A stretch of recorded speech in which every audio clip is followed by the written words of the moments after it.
دا درې رنګه بیرغ زموږ د ګران هیواد افغانستان دی چې په سرو وینو له تورو شپو څخه تیر او د رڼا پر لور دی.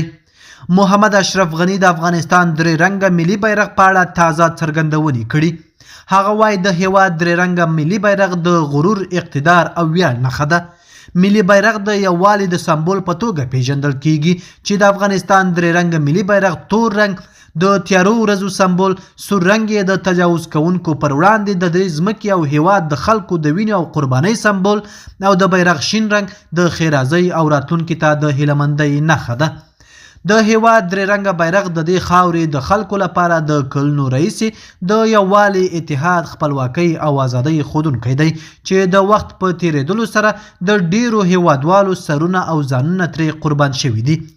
ترڅو د غرور، پت او ویاړ بیرغ په لوړو څوکو راپاندوي، نن ورځ د حساسو سیاسي، امنیتي او د خپل ګران هیواد افغانستان ودانیو ته په کتلو سره اړینه بلل کیږي چې ټول یو ځای د دولت رهبرۍ او د خپلو سرخندونکو امنیتي ځواکونو چې د خپل هیواد د بیرغ د راپانده ساتلو لپاره ډیر زحمتونه ګاللي او قربانۍ ورکړي، باید زموږ مینه ورسره کمه نشي او انشاءالله دغه درې رنګه بیرغ به بیا هم د ملي بیرغ په توګه منل کیږي.